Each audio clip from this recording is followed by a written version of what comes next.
இந்தியாவில் முதல்ல சூரியன் வெளிச்சம் படுற இடம் எதுன்னு தெரியுமா? அந்த இடத்தை பத்தி கேட்டா நீங்க ரொம்ப ஆச்சரியப்படுவீங்க. இந்தியாவில் கிழக்கு பகுதியில் உள்ள கடைசி கிராமம் என்று அழைக்கப்படும் டாங் என்ற கிராமம். இந்த கிராமத்தை பாத்தீங்கன்னா சைனா, மியான்மருக்கு நடுவுல அமைஞ்சிருக்கும் அழகிய கிராமம். இந்த கிராமம் மலை உச்சியில இருக்கிறதுனால சூரிய ஒளி முதல்ல இந்த கிராமத்துல தான் விழுது. 1999ஆம் ஆண்டில் இந்திய கவர்மெண்ட் ஒரு ஆராய்ச்சி பண்றாங்க. அது என்ன ஆராய்ச்சினா, இந்தியாவில் சூரியன் முதல்ல எங்க உதயமாகுதுன்னு ஆராய்ச்சி பண்ணாங்க. அந்த ஆராய்ச்சியின் முடிவில் அருணாச்சல பிரதேச மாநிலத்தில் உள்ள அஞ்சாவ் மாவட்டத்தை சேர்ந்த டாங் என்ற கிராமத்தில் தான் முதல்ல சூரியன் உதயமாகுதுன்னு கண்டுபிடிச்சாங்க.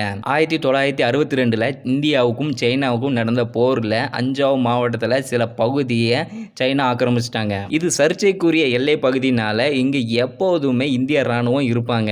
இந்த டாங் கிராமம் 1240 மீட்டர், அதாவது 4100 அடிக்கு மேல மலை உச்சியில அமைஞ்சிருக்குது. நாம சூரியன் உதயம் பார்க்கறதுக்கு முன்னாடி 1 மணி நேரத்துக்கு முன்னாடியே சூரியன் உதயமாகிறது இந்த கிராமத்துல. அதே சமயம் 1 மணி நேரத்துக்கு முன்னாடியே இந்த கிராமத்தில் சூரியன் அஸ்தமாகிறது. இதனாலேயே இந்த இடம் சுற்றுலா தலமா மாறிடுச்சு. இந்தியாவில் சூரியன் முதல்ல எங்க உதயமாகுதுன்னு யாருக்காவது தெரியாம இருந்துச்சுன்னா இந்த வீடியோவை ஷேர் பண்ணுங்க. அப்படியே நம்ம சேனலுக்கு லைக் அண்ட் சப்ஸ்கிரைப் பண்ணிருங்க.